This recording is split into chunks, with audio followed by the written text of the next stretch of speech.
سورۃ الجمعہ نام سے ظاہر ہے، اس میں جمعہ مبارک کے تعلق سے کلام بھی ہے، اور نبی اکرم صلی اللہ علیہ وسلم نے ایک انقلابی جماعت جو تیار کی، جس سے غلبہ دین کی جد و جہد کی منزل سر ہوئی، وہ جماعت حضور نے تیار کی قرآن کریم کے ذریعے سے۔ یہ نقطہ بھی یہاں پر ہمارے سامنے آئے گا انشاءاللہ۔ سورہ جمعہ کا مطالعہ شروع کرتے ہیں، مدنی صورتوں کا مطالعہ ہم کر رہے ہیں۔ اعوذ باللہ من الشیطان الرجیم، بسم اللہ الرحمن الرحیم۔ یسبح للہ ما فی السماوات وما فی الارض الملک القدوس العزیز الحکیم۔ تسبیح بیان کرتی ہے اور کرتی رہے گی ہر وہ شے جو آسمانوں میں ہے اور زمین میں، اس اللہ کی جو حقیقی بادشاہ ہے، حد درجے پاک ہے، غالب ہے، حکمت والا ہے۔ اللہ تعالیٰ کی چار صفات کا بیان، اور اگلی آیت میں نبی پاک علیہ السلام کے چار فرائض کا بیان آ رہا ہے۔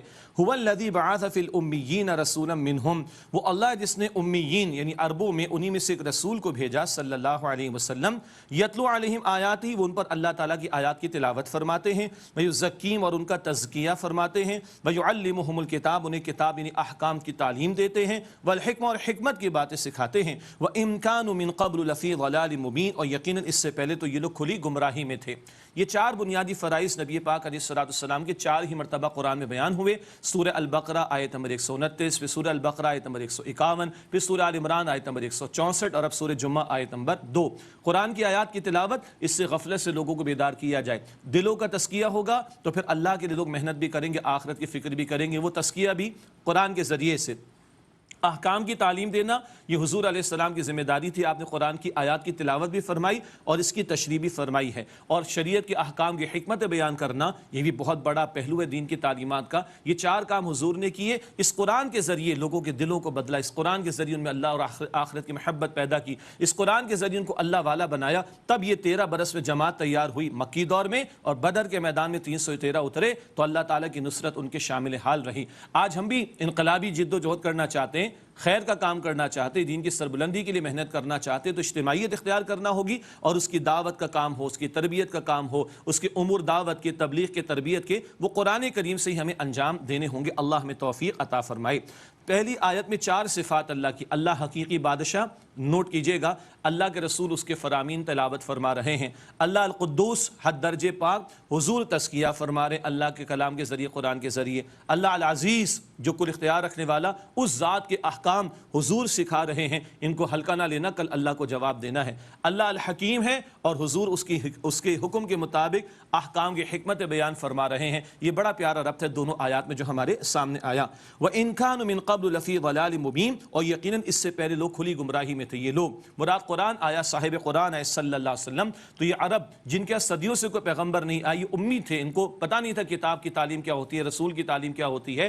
اب اللہ تعالیٰ نے ان کو ہدایت عطا فرما دی۔ البتہ نبی مکرم علیہ السلام صرف عرب کے لیے رسول نہیں، آپ ساری انسانیت کے لیے اللہ کے رسول، آخری پیغمبر ہیں۔ آگے ذکر آ رہا ہے، وَآخَرِينَ مِنْهُمْ لَمَّا يَلْحَقُوا بِهِمْ، اور ان کے علاوہ ان کو بھی جو ابھی ان سے ملے نہیں ہیں۔ حضور نبی پاک علیہ السلام کی تعلیم ان لوگوں کو بھی پہنچے گی جو ابھی ان عربوں سے نہیں ملے۔ آپ عرب میں سے ہیں، لیکن آپ کی رسالت یونیورسل تمام انسانیت کے لیے ہے، اور قیامت تک آپ کی رسالت کا سلسلہ جاری رہے گا۔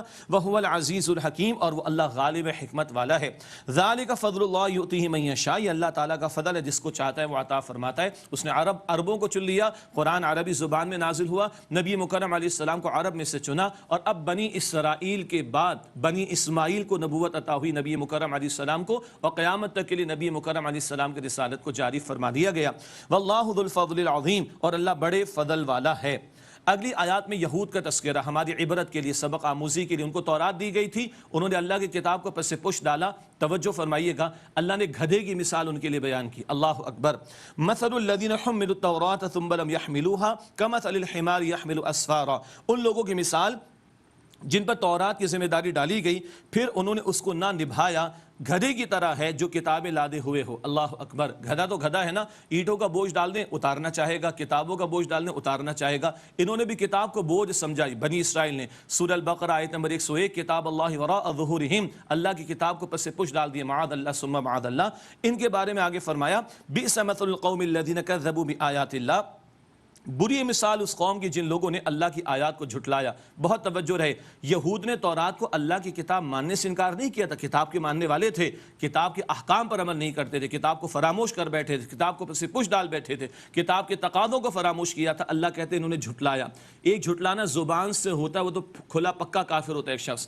ایک جھٹلانا کردار اور عمل سے ہوتا ہے، وہ حامل کتاب امت نے حرکت کی تو اللہ نے ان کے لیے گدھے کی مثال بیان کی۔ واللہ لا یہدی القوم الظالمین، اور اللہ ظالمین کی قوم کو ہدایت نہیں دیتا۔ آج کتاب کس کے پاس ہے؟ ہمارے پاس ہے۔ ہمارا طرز عمل کیسا ہے؟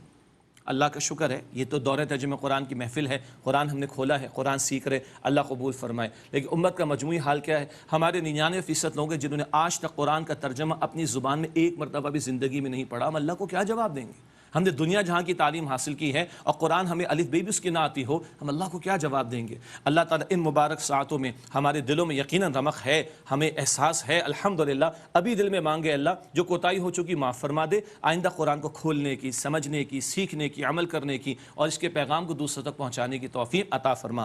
کیوں یہ قوم، کیوں یہ امت بنی اسرائیل ڈوب گئی اس طرح کی حرکتوں میں؟ دنیا کی محبت کی وجہ سے۔ سنیے، قل یا ایھا الذین ھادوا ان زعمتم انکم اولیاء للہ من دون الناس فتمنوا الموت ان کنتم صادقین۔ اے نبی علیہ السلام فرمائیے کہ اے یہودیوں، اگر تمہیں زعم یعنی گھمنڈ ہے کہ تم دوسرے لوگوں کے مقابلے میں اللہ کے چہیتے ہو تو موت کی تمنا کرو اگر تم سچے ہو۔ ان کو دعوت ہم اللہ کے چہیتے ہیں، آج ہمارا دعویٰ ہے کہ ہم اللہ کے چہیتے ہیں۔ کیا کہا ان کو؟ موت کی تمنا کرو نا۔ اللہ سے ملاقات میں رکاوٹ کیا ہے؟ موت۔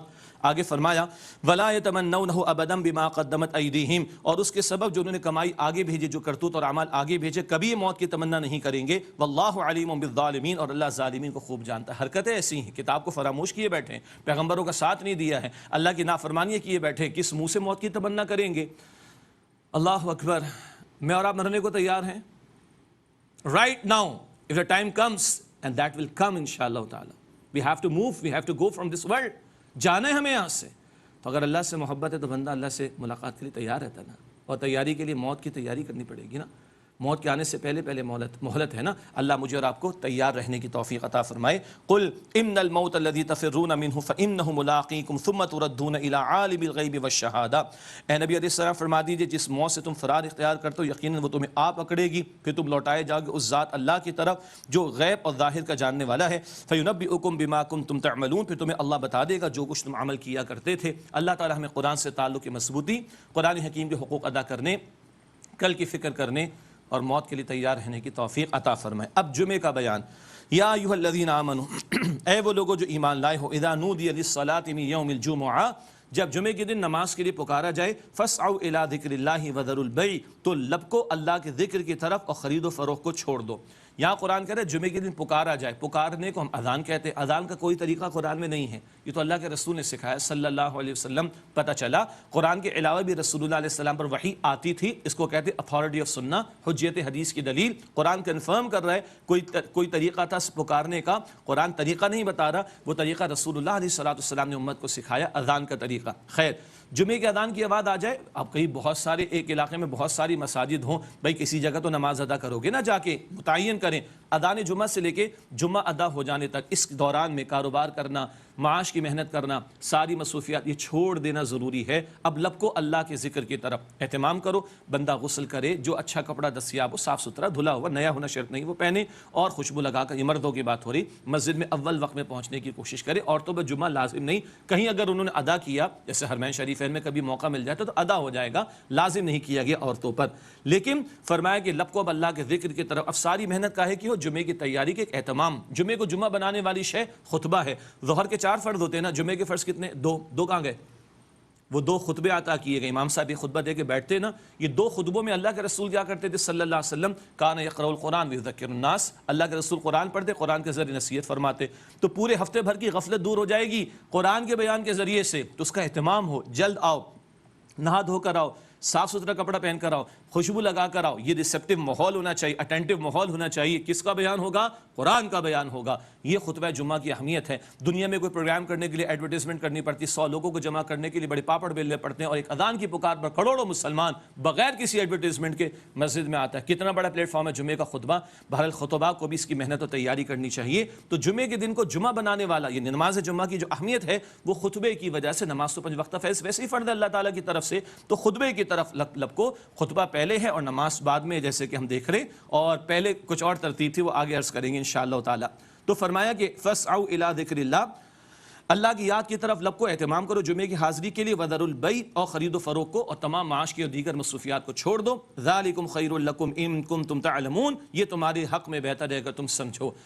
تھوڑی دیر کے لیے آدھا ایک گھنٹہ لگے گا، یہ جو تم آ رہے ہو نا سب کچھ چھوڑ کر، یہ تمہارے حق میں بہتر ہے۔ کون فرما رہے؟ اللہ سبحانہ وتعالی، ہمارا خالق۔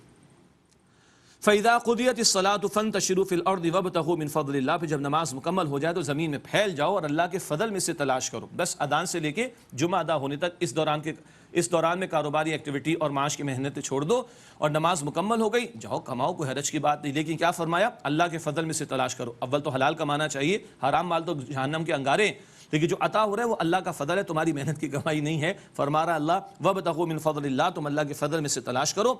وَاذْكُرُوا اللَّهَ كَثِيرًا لَعَلَّكُمْ تُفْلِحُونَ، اور کثرت سے اللہ تعالیٰ کا ذکر کرو تاکہ تم فلاح پا سکو۔ کیا مطلب؟ جمعہ ادا کرنے کے بعد چھٹی، ایک ہفتے کی چھٹی، بھائی چھٹی کوئی نہیں ہے، مرتے دم تک اللہ تعالیٰ کا مسلم و فرمانبردار بننا ہے۔ اب جمعے کے ادا کرنے کے بعد بھی اللہ تعالیٰ کا ذکر کثرت سے جاری رہے، جس میں تلاوت بھی ہے، اذکار بھی ہیں، دعائیں بھی ہیں، درود شریف بھی ہے، استغفار بھی ہے، اور کلمات جو نبی پاک علیہ الصلوۃ والسلام نے سکھائے ان سب کا اہتمام بھی ہے۔ اور معاملات کرتے ہوئے بھی اللہ کو یاد رکھنا، حلال حرام کا خیال رکھنا، جائز ناجائز کا خیال رکھنا، یہ بھی ذکر الہی کا عملی تقاضا ہے۔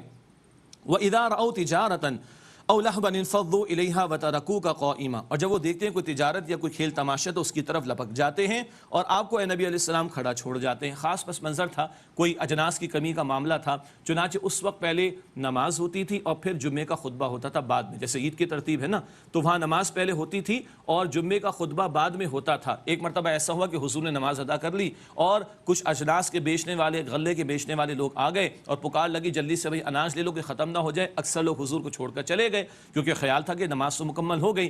تو اس کے بعد جمعے کی ترتیب بدل گئی، توجہ رکھیے گا۔ اب جمعے کی ترتیب کیا ہے کہ خطبہ پہلے ہے اور نماز بعد میں ہے۔ تو بتایا گیا کہ دیکھو جب یہ کوئی تجارت دیکھتے ہیں، کوئی کھیل تماشا، اس کی طرف لپک پڑتے ہیں، دوڑ جاتے ہیں اس کی طرف، اور اے نبی علیہ السلام آپ کو کھڑا چھوڑ جاتے ہیں۔ قُلْ مَا عِنْدَ اللَّهِ خَيْرٌ مِنَ اللَّهْوِ وَمِنَ التِّجَارَةِ، آپ فرما دیجیے جو کچھ اللہ کے پاس ہے وہ کھیل تماشے و تجارت سے بہتر ہے۔ الفاظ پہ غور کیجیے گا، پہلے تجارت اور پھر کھیل تماشے کا ذکر تھا، اب بتایا کہ کھیل تماشے اور تجارت سے بہتر۔ آج کے عہد میں کیا ہے، تجارت سے زیادہ کھیل تماشے زیادہ آڑے آ جاتے ہیں۔ یہ کھیل کود، اسپورٹس، کھیلنا وغیرہ کو بری بات نہیں ہے، جائز کھیل کی بات کر رہا ہوں۔ کھیل میں اتنا مشغول ہو جانا کہ حقوق اللہ بھی پامال ہو جائیں، حقوق العباد بھی پامال ہو جائیں، یہ غلط ہے۔ تو یہاں کھیل تماشے کا ذکر پہلے آیا، فرمایا ان سے فرما دیجئے جو کچھ اللہ کے پاس ہے وہ کھیل تماشے و تجارت سے بہتر ہے۔ واللہ خیر الرازقین، اور اللہ بہترین رازق ہے، بہترین رزق عطا فرمانے والا ہے۔ اس کی خاطر کچھ تم اوقات صرف کرو گے تو اللہ تعالیٰ تمہیں رزق عطا فرمائے گا۔ وہ نافرمانوں سرکشوں کو دیتا ہے تو کیا فرما برداروں کو نہیں دے گا؟ اللہ اکبر۔